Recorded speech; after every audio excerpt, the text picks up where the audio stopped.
우리 마테세레의 찬양을 하나님께서 가장 기뻐 받으신 줄 믿습니다. 하나님은 찬양받기 합당한 분이시고 그 합당한 분이신 하나님 앞에 이 귀한 은혜를 힘입어 이 찬양 올려드렸사오니 하나님께서 이 찬양으로 영광받아 주옵소서. 그리고 그 은혜를 우리 마테셀에게 부어 주옵소서. 각 가정마다 부어 주옵소서. 주님을 사랑하고 주님을 믿고 주님 앞에 헌신하는 이들의 마음을 주님께서 축복하여 주시옵시고 가장 좋은 곳으로 각 가정마다 채워 주옵소서. 더 주님을 알아가게 하시고 육신의 연약함도 주님 앞에 맡겨드릴 뿐만 아니라 우리의 삶의 모든 순간순간마다 주님을 의지하는 믿음이 더 강해지는 마테셀이 되게 하여 주옵소서. 긍휼하심을 입게 하시고 하나님 각 가정마다 기도하는 기도의 제목을 들어 응답하여 주시옵시며 하나님께서 각 가정에 믿지 않는 모든 사람들을 구원시켜 주실 뿐만 아니라 질병에서도 완전하게 놓여 하나님 앞에 할렐루야를 외치며 찬양 올려드리는 귀한 마테셀이 되게 도와주옵소서. 예수님의 이름으로 감사하며 기도하옵나이다. 아멘. 우리 옆 사람과 이렇게 인사하겠습니다. 주님께서 동행해 주십니다. 사랑합니다. 존경합니다. 고맙습니다. 네. 여러분 식사도 맛있게 하셨죠? 네, 오늘 밥이 너무 맛있었습니다. 오늘 밥은 특식입니다. 네, 떡국 들어보셨나요? 네, 우리 고유 명절날만 먹을 수 있는 떡국을 오늘 저희 교회에서 제공해 주셨습니다. 맛있게 잘 먹었습니다. 감사합니다. 우리는 계속해서 변화 시리즈, 오늘 몇 번째 꼭지입니까? 8번째입니다. 8번째. 예. 그동안 생각나는 주제 있으면 말씀해 보시죠. 비전과 말씀, 비전과 기도, 비전과 찬양, 찬송, 비전과 응답, 비전과 치유. 좋습니다. 자, 비전과 사랑. 자, 하나 남았습니다. 비전과 변화, 믿음, 변화, 도전입니다. 도전. 잘하셨습니다. 자, 오늘은 8번째 비전과 동행이라는 주제로 함께 말씀을 나누고자 합니다. 여러분, 우리는 변화를 추구해야 합니다. 계속 우리가 안주하고 제자리에 머물러 있으면 우리는 성장할 수 없습니다. 성장하기 위해서라도 우리는 변화해야 합니다. 여러분, 우리 청소년들, 자라나는 청소년들이 제일 염려하는 게 성장판이 닫히는 걸 많이 염려해요. 왜냐하면 성장판이 닫히게 되면 이제 다 자란 거거든요. 그래서 요즘에는 어렸을 때에 6살, 7살 되면 그 성장판이 닫혀 있는지 열려 있는지 검사를 한다고 합니다. 그래서 그 검사를 하면 요즘엔 비교적 꽤 정확하게 이 아이가 더 크겠다, 몇 cm까지 크겠다라는 게 나온답니다. 자, 저는 이 과학적인 힘을 신뢰하지만 완전히 신뢰하진 않습니다. 왜냐하면 거기에는 하나님의 역사가 가미되지 않았기 때문입니다. 저는 성장판이 닫혀도 하나님께서 자라게 하시면 자랄 줄 믿습니다. 저는 그걸 믿는 사람입니다. 여러분들도 그걸 믿는 사람들이죠. 그래서 우리는 믿음의 사람들이고 세상 사람들이 보지 않은 한 가지의 중요한 무기를 장착하고 있습니다. 그게 어떤 무기일까요? 믿음이라는 무기예요. 믿음이라는 무기예요. 여러분, 제가 말씀드렸죠. 무신론자도 믿음이 있다니까요. 어떤 믿음이 있어요? 하나님이 없다는 믿음이 있어요. 우리는 유신론자, 하나님이 살아계시고 역사하신다라는 걸 믿는 사람들입니다. 그래서 우리는 이 믿음이 중요하고 저와 여러분들은 그 믿음을 가지고 성장하고 점점 변화해야 됩니다. 무엇을 위해서 변화해야 될까요? 성숙을 위해서, 성숙함을 위해서 변화되어야 합니다. 우리의 믿음의 지식이 자라가고 우리의 믿음이 이전보다 더 신뢰가 커지며 이전보다 하나님을 믿던 믿음이 50%라면 내일은 더 60%, 그 다음 날은 더 70%, 그 다음 날은 더 80%, 우리의 믿음이 점점 자라가고 성숙해 가는 것, 그것이 바로 성숙, 변화를 말하는 겁니다. 여러분, 계속해서 우리가 비전에 대해서 정의를 내리고 있습니다. 비전은 뭐죠? 이제 여러분들 다 스스로 대답할 수 있을 것 같은데, 비전은 보는 겁니다. 비지오라는 라틴어에서 하는데, 비전은 보는 겁니다. 뭘 보는 겁니까? 남이 보지 못하는 것을 보는 겁니다. 그게 비전입니다. 성경은 이러한 비전을 소유한 사람들에 대해서 많이 말하고 있습니다. 성경의 인물들, 기록된 인물들을 보면 다 비전의 사람입니다. 왜냐하면 그들은 내가 못 보는 뭔가를 봤기 때문에 그래요. 여러 인물들을 우리는 많이 말할 수 있습니다. 모르드게 들어보셨습니까? 삼손 들어보셨습니까? 이 삼손에서 샘소나이트가 나온 거 아시죠? 또 어떤 인물이 있을까요? 우리가 오늘 살펴보려고 하는 요셉. 또 어떤 인물이 있습니까? 아브라함, 다윗, 베드로, 요한, 마태. 이러한 성경의 인물들, 수많은 인물들을 잘 눈여겨 살펴보십시오. 그리고 성경을 읽을 때마다 그 인물들을 통해서 그 안에 역사하시는 하나님이 보이는 영적인 안목이 저와 여러분들에게 있기를 소망합니다. 그래서 비전, 오늘 그 비전을 소유한 사람 중에 저는 한 사람을 소개하고 싶은데, 그 사람의 이름하여 요셉이라는 뜻입니다. 자, 우리 창세기 강의를 열심히 수요일날 공부하신 우리 수요일날 참석하시는 분들 대답해 주시면 감사하겠습니다. 요셉의 뜻이 뭡니까? 요셉, 야사프라는 히브리어 단어에서 왔는데, 요셉은 더하심이라는 뜻입니다. 더하심, 더하다라는 뜻이에요. 더하다. 요셉의 이름이 뜻입니다. 자, 무엇을 더하셨을까요? 하나님이 은혜를 더해 주셨어요. 그런데 요셉의 인생을 잘 살펴보면 정말 은혜가 있는가라는 퀘션 마크가 봅니다. 왜냐하면 요셉은 꿈자랑한 것 때문에 엄청난 비극적인 문에 들어서게 되는데, 형제에게 배신을 당해요. 애굽의 노예로 팔려갑니다. 애굽에서 종살이를 하는데 17살에 팔려가서 13년 동안 종살이를 합니다. 그리고 하나님께서 30세에 그를 애굽의 총리 대신으로 세우죠. 여기까지 보면은 이제 목사님 성공한 거 아닙니까? 은혜가 있는 거 아닙니까? 맞습니다. 은혜가 있습니다. 근데 요셉이 종살이를 할 때도, 노예로 살 때도 하나님의 은혜가 있었어요. 오늘 그걸 보여줘요. 오늘 이것을 여러분들이 잘 깨달아 알게 된다면, 이 요셉과 함께 하셨던 하나님을 나의 하나님으로 삼을 때, 저와 여러분들은 요즘에 우리 자라나는 새내들이 게임을 할 때 그 게임의 용어를 한다면 무적이 됩니다. 무적. 들어보셨습니까? 무적. 우리 하나님께서 저와 여러분들에게 동행해 주시는 은혜가 있기를 간절히 소망합니다. 비전의 사람, 꿈의 사람 요셉의 이야기를 묵상하면서 저는 크게 감동받은 부분이 몇 가지가 있습니다. 여러분, 요셉의 생애를 보면 요셉의 성품과 요셉의 인격이 우리에게 비전을 소유한 사람으로서 참 매력적이고 또 배워야 할 것이 많은 사람으로 다가오게 됩니다. 먼저 우리 창세기 37장부터 자세하게 소개되는 요셉은 형들이 보지 못하고 형들이 꿈꾸지 못한 꿈 이야기로 가득한 사람이었어요. 진짜 요셉은 비전의 사람이었어요. 그에게는 꿈이 있었다니까요. 두 가지의 꿈이 37장에 나타나는데 그 꿈 내용들 여러분들 다 알고 계실 겁니다. 자, 첫 번째 꿈은 뭐였습니까? 하늘에 있는 별이, 형들의 11개의 별이 자기를 향해서 절하는 꿈이었습니다. 형님들, 제 얘기 좀 들어보세요.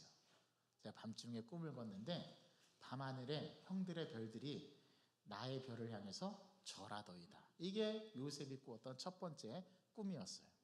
자, 형들은 이 꿈을 꿨어요? 못 꿨어요? 못 꿨어요. 이게 비전입니다. 다른 형제들이 보지 못한 것을 요셉은 보죠. 자, 두 번째 꿈은 어떤 꿈이었습니까? 곡식단을 묻는데, 추수할 때 곡식단을 묶었는데 형들의 곡식단이 자신의 곡식단을 향해서 절하는 꿈을 꿔요. 이 녀석 말하는 것 좀 보게. 형들이 엄청 질투가 나고 엄청 화가 났습니다. 그래서 그 형제들 중에 어떤 형제는, 야, 그럼 내가 진짜 너에게 절한다는 말이냐? 그럼 아버지와 어머니도 너에게 절한다는 말이냐? 그런데 이 꿈이 언제 가서 이루어져요? 창세기 46장 7장에 가면 이루어집니다.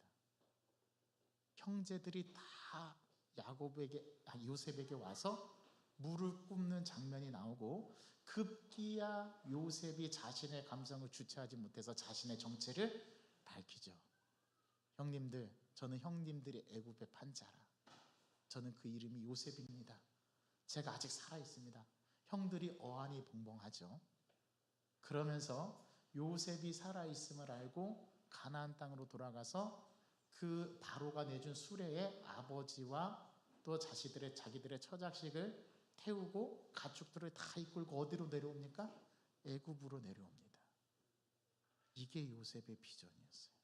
요셉은 형들이 꾸지 못하는 꿈을 꾸었던 사람입니다. 비전의 사람이었죠. 그는 자신의 꿈을 성취했고 성통을 누릴 줄 알았습니다.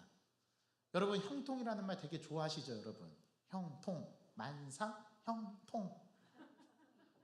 우리는 이 단어를 엄청 좋아하는데 저도 이 단어를 좋아합니다. 저도 형통하기를 원합니다. 여러분들이 형통하기를 원해요. 근데 요셉이 형통을 누릴 줄 아는 사람이었습니다. 여러분, R.P. 스미스라는 사람이 이런 말을 했습니다. 들어보십시오. 인생의 목표로 삼을 것이 두 가지가 있다. 첫째는 자기가 원하는 것을 소유하는 것이고, 둘째는 그것을 즐기는 것이다. 그런데 오직 슬기로운 사람만 둘째의 목표를 달성할 수 있다라고 말했습니다. 여러분, 형통한 것보다 더 중요한 것은 그 형통을 누리는 겁니다.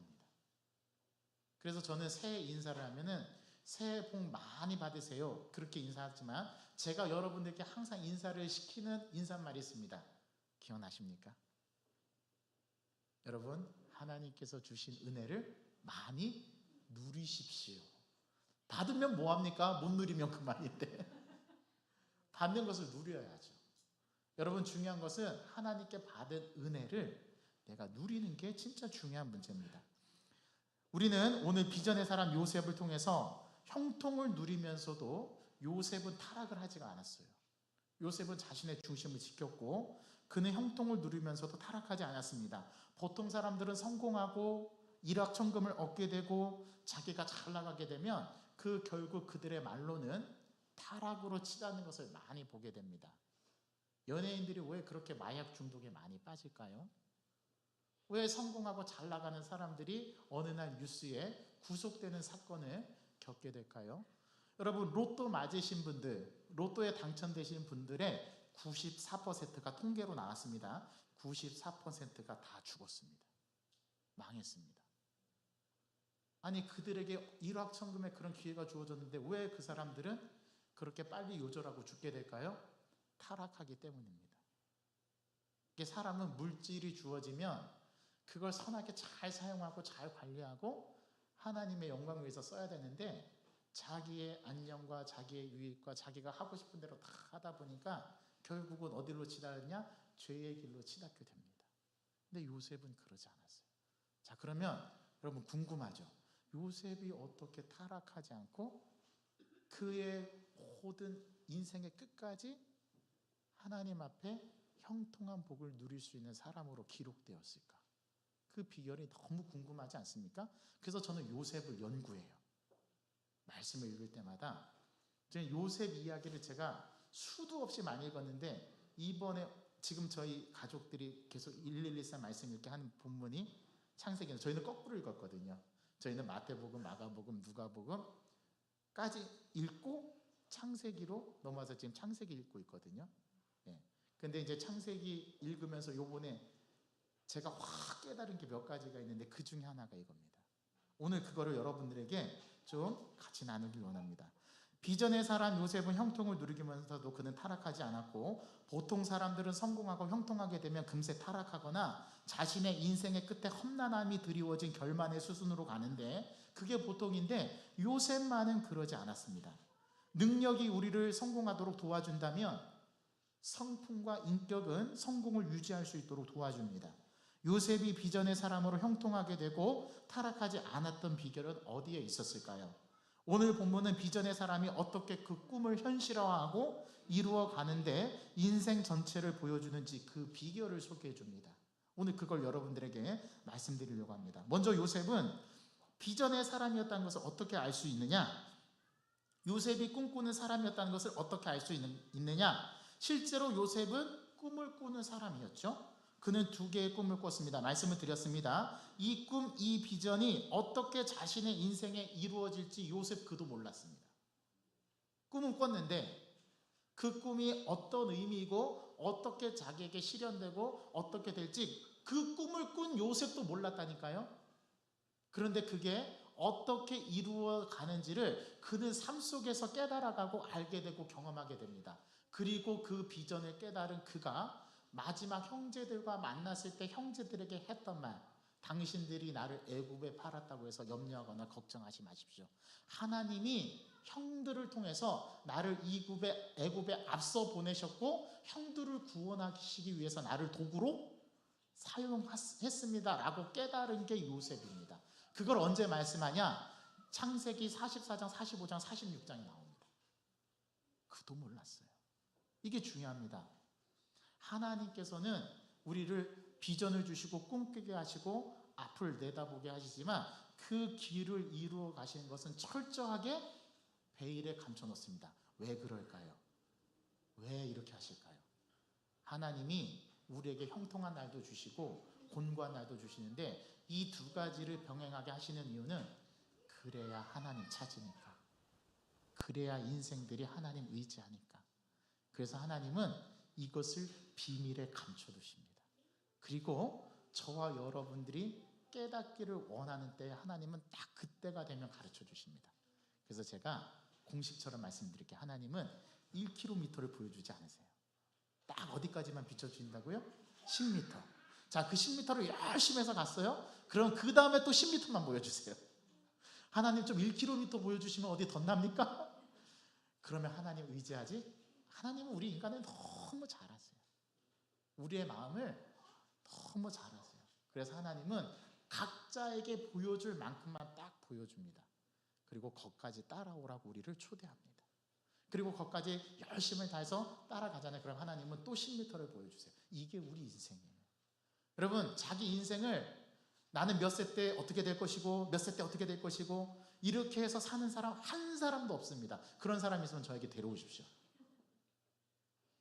하나님은 우리 믿는 자들을 통해서 인생의 여정을 이끌어 가실 때 하나님을 의지하게끔 하나님만 찾도록 우리를 의지해 가십니다.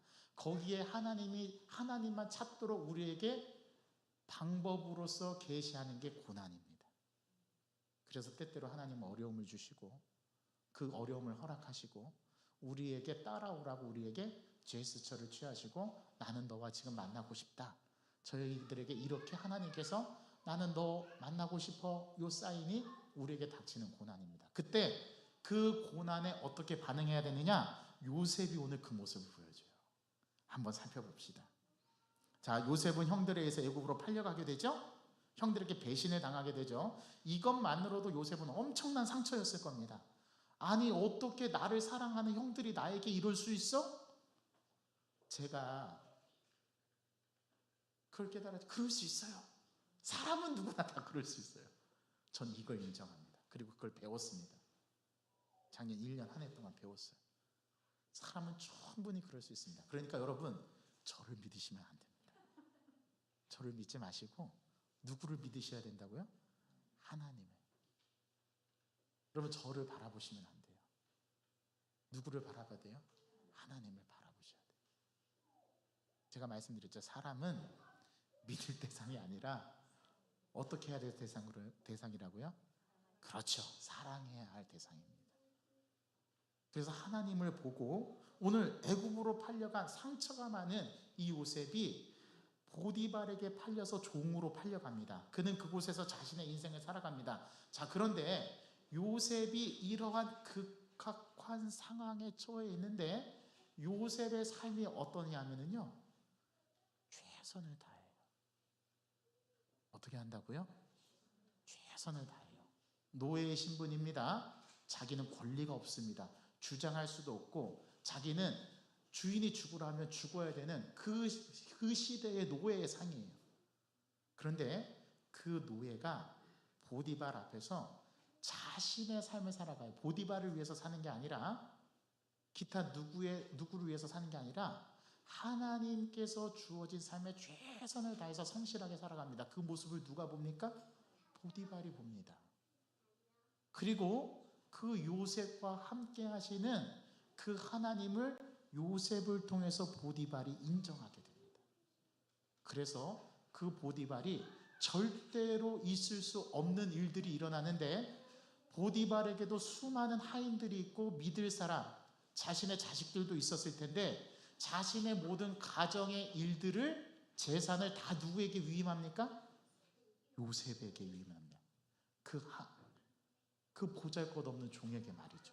이런 일이 어떻게 가능할까요? 보디발을 봤어요. 제가 볼 때 보디발도 비전의 사람입니다. 그는 남들이 보지 못하는 것을 요셉을 통해서 깨닫게 됐거든요. 그리고 요셉은 자신의 비전을 이루어 가는데 커다란 인생의 대가를 지불합니다. 그게 뭐였습니까? 자신이 노예로서 사는 거였어요. 성실하게 자신의 삶을 하나님 앞에 살아가니까 하나님께서 보디발에게 은혜를 입게 하셔가지고 그를 그 가정의 총무로 삼고 모든 것을 일임하는 놀라운 일들이 벌어집니다. 여러분, 이 일들을 요셉은 상상이나 했을까요? 그도 몰랐다니까요. 우리의 인생이 어떻게 펼쳐지고 어떻게 이루어 가는지는 오직 하나님의 손바닥 안에 있습니다. 우린 이걸 인정해야 합니다. 그리고 그 비전을 향해 나아가는 모습을 요셉은 보여주죠. 그러다가 보디발의 아내 때문에 누명을 쓰게 됩니다. 보디발의 아내가 요셉이 너무 멋있었나 봐요. 자기 남편보다. 그래서 남편이 없을 때, 사람이 없을 때 요셉 이리 와요. 너무 좋아하시는데요. 그래서 요셉을 유혹합니다. 그런데 요셉을 유혹할 때마다 요셉은 싫어요, 저리 가요. 이게 요셉이 하나님 앞에 사는 인생이었으면 이 비결을 보여줘요. 그는 하나님 앞에 정직하고 하나님 앞에 성실했습니다. 하도 보디발의 아내가 유혹하니까 나중에는 뭐라고 그 보디발의 아내한테 얘기하냐면, 자기의 겉옷을 붙잡는 그 보디발의 유혹을 뿌리치고 겉옷을 그냥 벗어 던지고, 내가 어찌 하나님 앞에 득죄하리까, 그러면서 그 자리를 박차고 뛰어나갑니다. 그 사건 때문에 요셉은 보디발의 분노를 사고 보디발의 시위대장인 그 보디발의 감옥에 갇혀버리고 그 안에서 감옥살이를 하게 됩니다. 이제 더 밑바닥으로 인생이 내려간 거예요.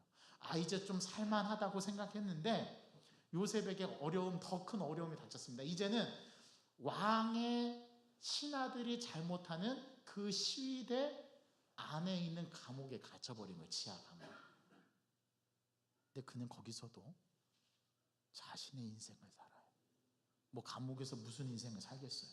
근데 그 감옥에서 최선을 다해서 성실하게 그 감옥 죄수의 생활을 살아내니까, 이번엔 또 누구의 눈에 그 요셉의 모습이 들어옵니까? 간수장에게.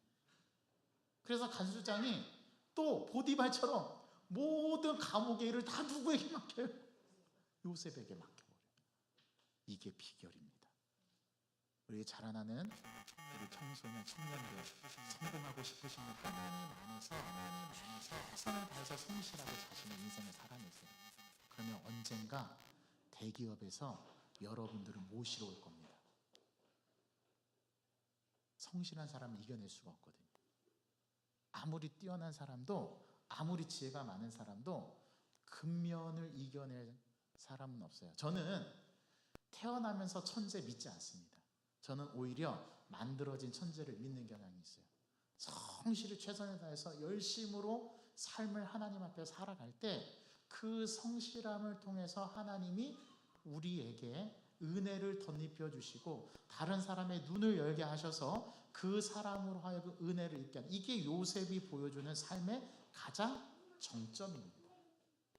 또 이 사건이 하나의 기폭제가 돼서 그 감옥 안에서 두 명의 고위 관리를 만나요. 하나는 떡 굽는 관원장, 또 하나는 술 맡은 관원장. 이들이 한날에 꿈을 꾸는데 떡 굽는 관원장은 그 꿈을 통해서 복직이 되고 술 맡은 관원장은 복직이 되고 떡 굽는 관원장은 그 자리에서 바로의 생일날 죽임을 당합니다. 근데 그 꿈을 누가 해석해줘요? 비전의 사람, 꿈꾸는 사람, 요셉이 해석해줍니다. 그 해석은 그대로 이루어져요. 그래서 술 맡은 관원장이 복직이 됐는데 요셉의 은혜를 기억해요? 잊어버려요? 잊어버려요.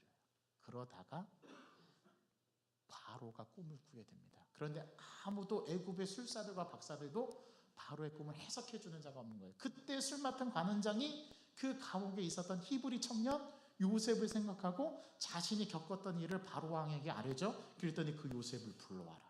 그래서 바로가 왕 앞에 대면해서 서게 됩니다. 그때 요셉이 뭐라고 하냐면 왕이시여 편히 말씀해 보소서. 그랬더니 이게 네가 그렇게 꿈을 잘 해석한다고 하는 요셉이냐? 네, 맞습니다. 그런데 저는 제가 해석하는 꿈은 하나님께서 해석해 주시는 것이 제가 하는 게 아닙니다 하고 바로가 꿈을 얘기하자 요셉이 해석해 주는데 그 해석한 대로 애굽의 역사적인 사건이 일어나게 되죠.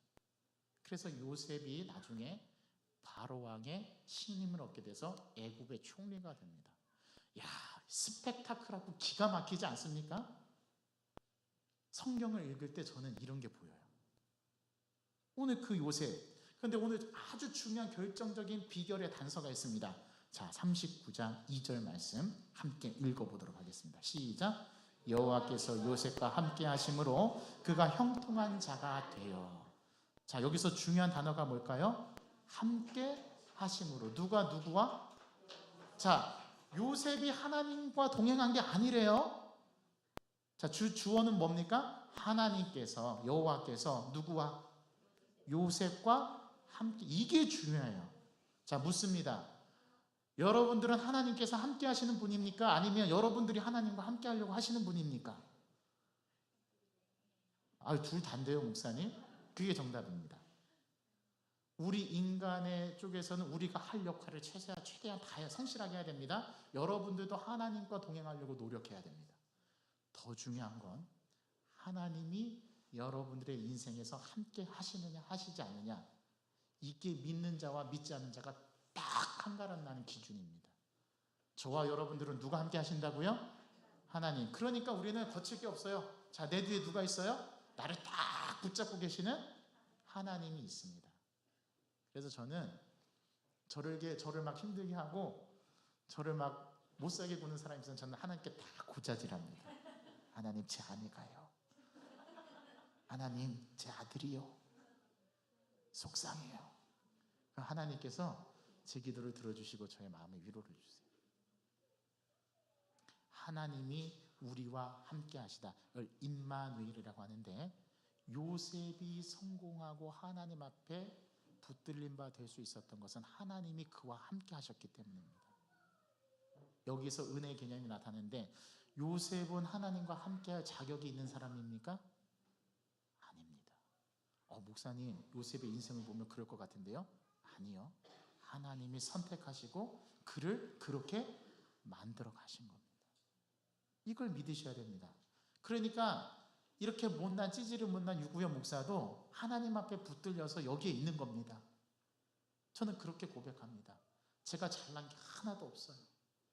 인물도 잘나지. 내가 인물이 잘났으면 내가 할 말이 있지. 하나님이 또 요 모양 요렇게 빚으셔가지고. 그런데 놀라지 마십시오. 지구상 70억 80억 가운데 이렇게 생긴 사람은 나 하나밖에 유일무이합니다. 정상천하 유아독존. 하나님이 저를 이렇게 빚으셨어요. 하나님은 저로 하여금 하나님을 의지하게 만드셨습니다. 여러분 또 보십시오. 39장 3절 말씀, 상반절 말씀. 그의 주인이 여호와께서 누구와 함께 하심을 보며 그와 함께 하심을 보며. 여러분 놀랍지 않습니까? 여기 여러분들의 눈이 확 고정되어야 됩니다. 자, 39장 3절 하반절. 또 여호와께서 그의 범사에 형통하게 하심을 보았더라. 여러분, 우리는 이 말씀을 해석하려 하지 말고 액면 그대로 받아들이십시오.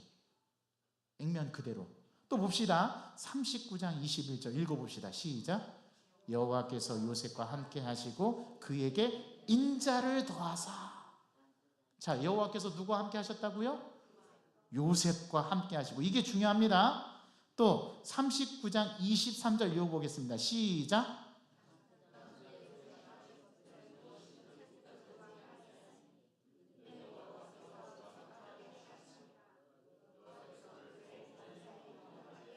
자, 주어가 누구입니까? 여호와께서 요셉과 함께 하심으로, 여호와께서 요셉과 함께 하심으로, 여호와께서 요셉과 함께 하심으로 그의 범사를 형통하게 하셨더라. 여러분, 형통한다라는 것은 내가 노력으로 얻어지는 게 아닙니다. 하나님께서 형통함을 주셔야 합니다. 오늘부터 하나님께서 형통함을 주시도록 간구하시기 바랍니다. 무엇보다도 하나님께서 나와 함께 해달라고 간구하시기 바랍니다. 자, 여기에 여러분들의 이름을 넣습니다. 여호와께서 유구연과 함께 하심으로. 시작. 여호와께서 유구연과 함께 하심으로. 예, 이럴 때는 하라고 할 때는 하는 겁니다. 예, 그게 순종입니다. 하나님께서 유구연 목사와 함께 하심으로. 저는 이걸 믿어요. 그래서 저는 두렵지 않습니다. 저는 외롭지 않습니다. 그래서 나는 그 주님을 붙잡고 가려고 삶에서 무진장 발버둥칩니다. 제가 이번 주에 힘들었나 봐요. 입술이 불어 터가지고 딱지가 벗겨지고 딱지가 앉았는데 제 막내딸이 아빠 입술에 점 있어. 어떻게 기막히게 제 몸에 있는 점을 잘 발견합니다. 제 딸이. 제 귀에도 점 있다고 그래서 거울로 비춰봤더니 귀에 점이 있더라고요. 몰랐는데. 여러분, 하나님, 동행하시는 하나님을 굳게 붙잡으시는 저와 여러분 되길 바랍니다. 여러분, 이 구절들에서 우리는 무엇을 발견합니까? 하나님이 함께 하셔야 함을 발견하게 됩니다. 아, 하나님이 나와 함께 하셔야 되는구나. 내가 하나님과 함께 동행해야 하는구나.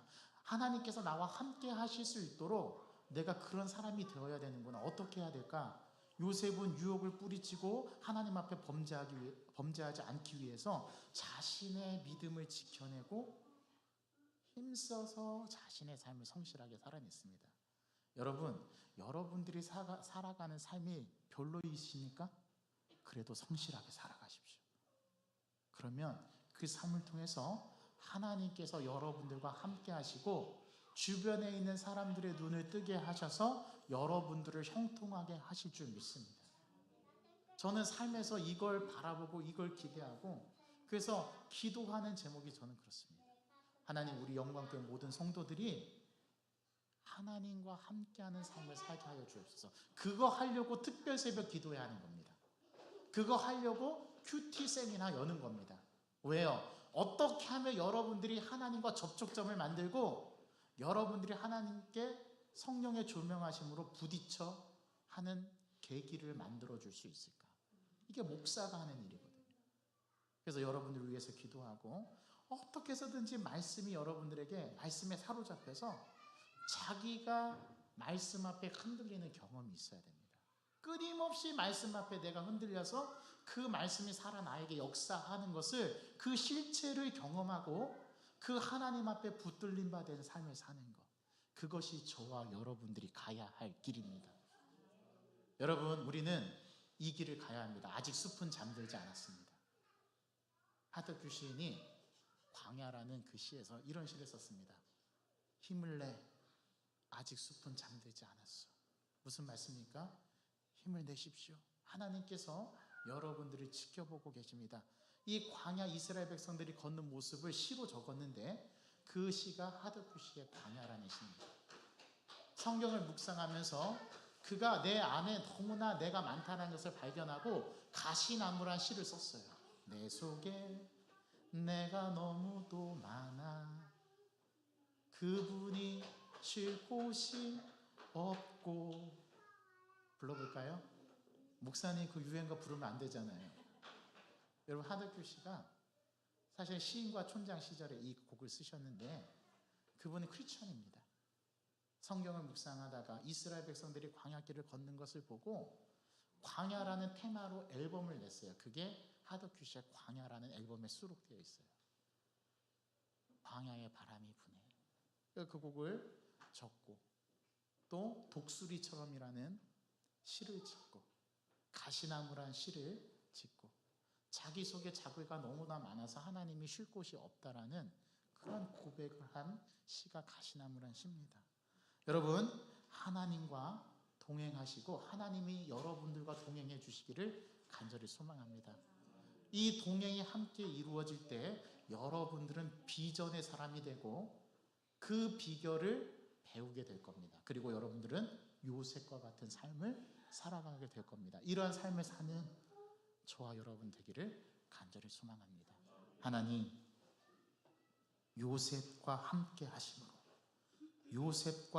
하심으로 범사에 그를 형통하게 하셨다라고 요셉의 인생 가운데 주님께서 요셉의 주어가 되어주시고 요셉의 인생의 주어가 되어주셨습니다. 하나님, 우리도 우리의 인생의 주어 바꾸기를 원합니다.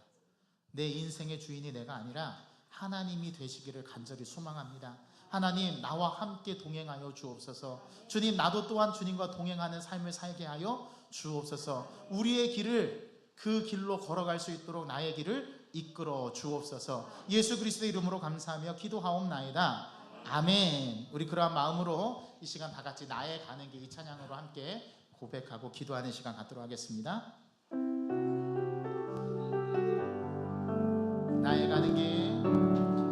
나의 가는 길 주님 인도하시네. 그는 보이지 않아도 날 위해 일하시네. 주 나의